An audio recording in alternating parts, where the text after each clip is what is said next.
and welcome to the Lore Tours Interdimensional Spaceport, your destination for tours through the lore behind some of the most fascinating individuals, groups, and events in the multiverse. You're just about ready for your trip to Palaven today to study the Turian civilization. But just as a quick health and safety announcement, don't eat anything when you get to Palaven today. Your body ain't ready for their dextro food, and I'm the one that's gonna have to clean up the ship if you have an accident. Anyway, it looks like your flight is now boarding. Time to head to your gate. Good luck. Welcome aboard, everyone. This is your captain speaking. We'll shortly be departing for Palaven. The weather at our destination today is sunny with extremely high solar radiation levels, so unless you're a Turian, don't leave the ship.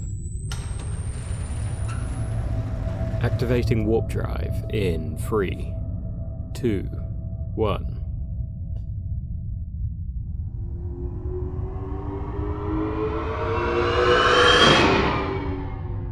Welcome to Palaven. Looks like it's recovered quite nicely since the Reaper invasion. Let's take a closer look.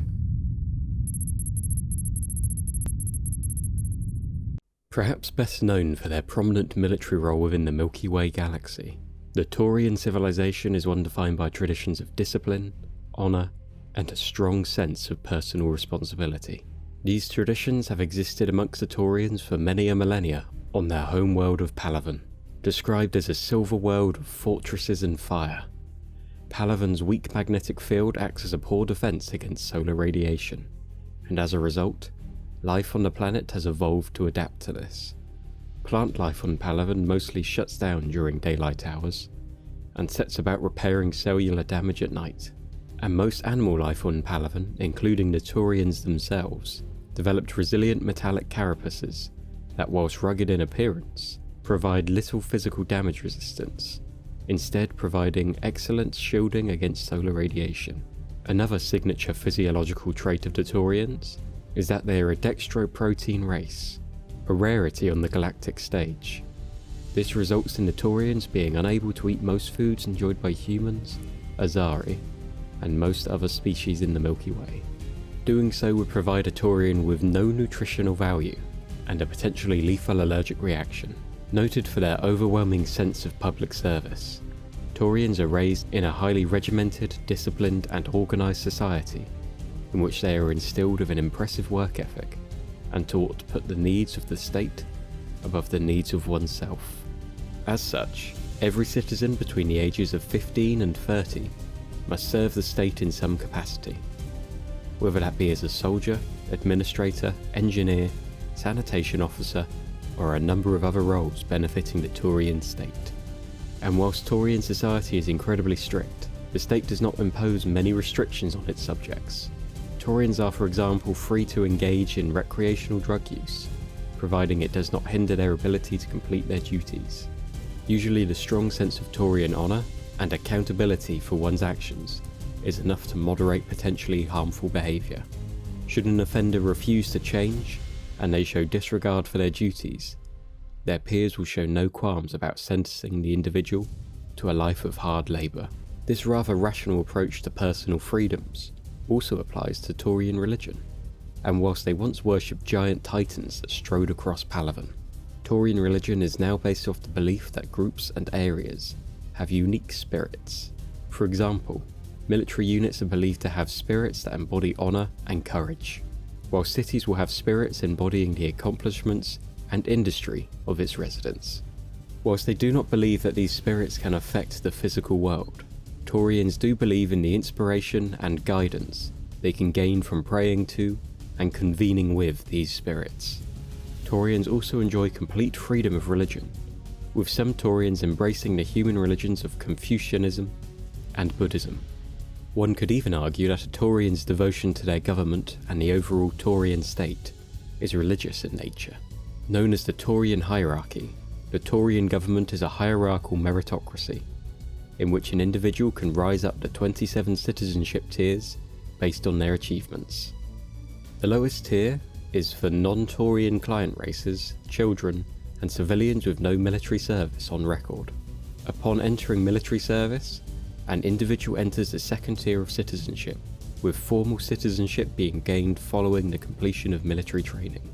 Client races such as the Volus are eligible for full citizenship upon their deployment with the Turian military.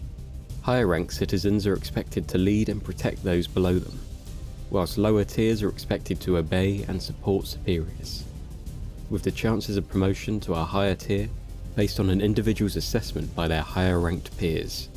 At the top of the tier system are the Primarchs, who rule over individual colonization clusters and vote on matters of national importance. One of these matters being the Turian economy, vastly larger than that of humanity, but dwarfed by the economy of the Azari. The Turian economy thrives thanks to the assistance of the Volus, a mercantile client species that sought the protection of the Turians in return for their expertise in trade and all things financial. This well-developed financial infrastructure is crucial in supporting the Turian military machine, and it is the Turian military that acts as the centre that all Turian society functions around. This is due to the Turian military acting as an all-encompassing public works organisation, with the military police also policing the civilian population, military engineers building schools, power plants and spaceports, as well as military bases, and the merchant marine supplying civilian colonies alongside military bases. On the battlefield, the Turian military relies on superior tactics and discipline, rather than the biotics employed by the Azari or the brutality displayed by the Krogan. From the day they begin boot camp on their 15th birthday, Turian soldiers are taught to stay calm under fire and never run from battle. Following their initial year of training, soldiers are assigned to a field unit, with most troops staying in the military until at least their 30th birthday. At this point, any Turians leaving military service automatically become part of the reserve military, ready to defend the hierarchy at a moment's notice. Strategically methodical and patient, disliking risky attacks, Turians believe in not only defeating an enemy, but destroying their military so completely that their ability to ever be a threat to the Turians again vanishes, and they have no choice but to become a Turian client state. The Turian military is a combined arms approach to combat, utilising armour and overhead gunships in conjunction with infantry for the best chance of success on the battlefield. The Turian military also makes use of auxiliary units of light infantry or armoured cavalry, comprised of the members of the Turian hierarchy's client species. Rather than lead offensives, these auxiliary units support greater Turian battle groups. As well as these auxiliary units, Turian legions are also accompanied by a full-time staff of historians that chronicle the legion's battle honours. In some cases, these battle honours are documented all the way back to the Turian Iron Age. In the skies above, Turian space is protected by the 32 fleets of the Turian Navy, the most powerful naval force of all Citadel species. The Turian Navy is permitted more dreadnoughts than any other navy, 39 in total at its height, alongside 2 mighty dreadnought-sized fighter carriers. The Turian Navy has been allowed to grow so mighty thanks to its status as the main military and peacekeeping force of the Citadel, contributing a bulk of the Citadel's defence fleet. At the time of the Council's founding on the Citadel by the Azari and the Solarians, the Turians were embroiled in a bitter civil war amongst their colonies across the stars. This war would become known as the Unification War, and it began with hostilities between Palaven and its most far-flung colonies. Isolated far from the influence of the Turian hierarchy on Palaven, and each ruled by a local chieftain, these colonies grew to become increasingly isolated and xenophobic.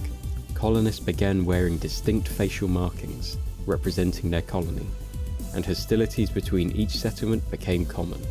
When war finally broke out amongst the various warring factions in the colonies, the hierarchy maintained distance and diplomacy, finally getting involved following years of bitter fighting, once the warlords of each colony were too weak to resist.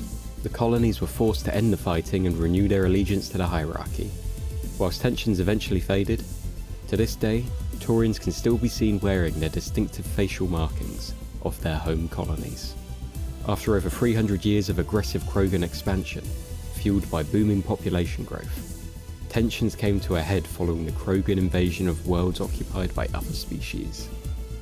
A conflict known as the Krogan Rebellions broke out following the refusal of the Council's demands that the Krogans step down. Whilst the initial phase of this war saw some limited success for the Azari and Solarians, the brutality of the Krogan proved too strong. That was until the Citadel Council discovered the recently unified Turian hierarchy, and utilised the Turians' massive fleet and militaristic nature to beat back the Krogan's advances. The Krogan's counterattack to this new Turian offensive was brutal, destroying entirely free Turian colonies via targeted asteroid strikes.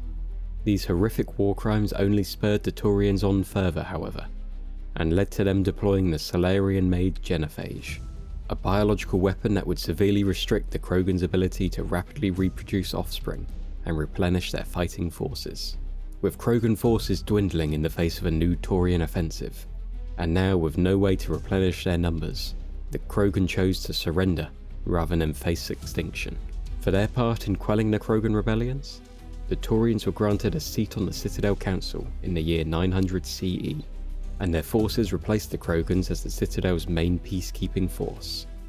Over 1,000 years later, in 2157 CE, the Turians would become involved in an incident that would bring some dishonour upon them, and change galactic politics forever.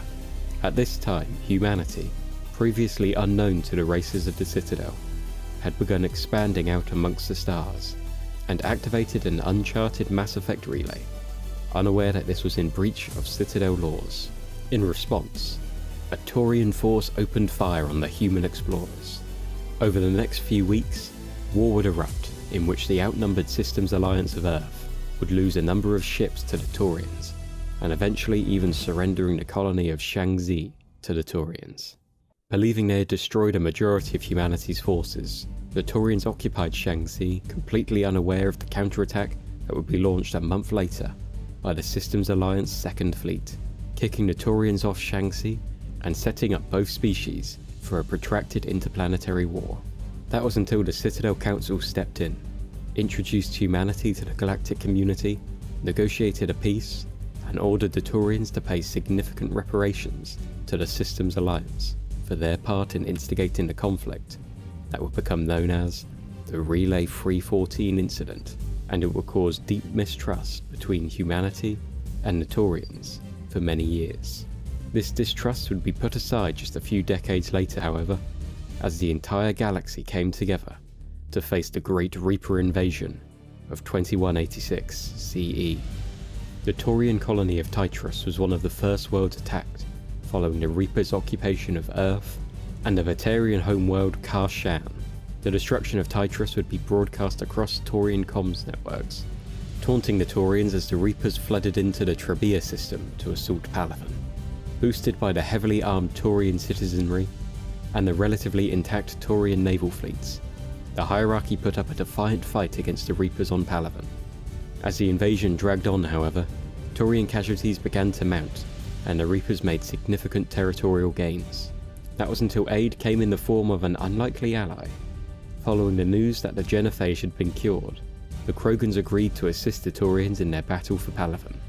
Caught off guard by this counterattack, and distracted by an apparent Turian offensive, the Reapers were unable to stop the dropships landing on Palaven, containing Krogan reinforcements and powerful warp bombs. Krogan and Turian assault groups would then launch daring offensives, smuggling these warp bombs aboard Reaper ships across the globe and detonating them simultaneously, allowing large swathes of the planet to be retaken. Staying and fighting on Palaven was not a realistic means to win the war, however, and following the news of the Allied assault on the Reaper position around Earth, Primarch Victus ordered the remaining Turian warships to withdraw from Palaven and assist in one final assault that would decide the future of the entire galaxy. Well, that's it for our trip to Palaven today, folks. I hope you've enjoyed our tour through the lore behind the Turian civilization. If you have, then make sure to subscribe to become one of our frequent flyers, or check out one of our playlists to take your next flight with us. We can't wait to have you on board with us again soon. Catch you next time.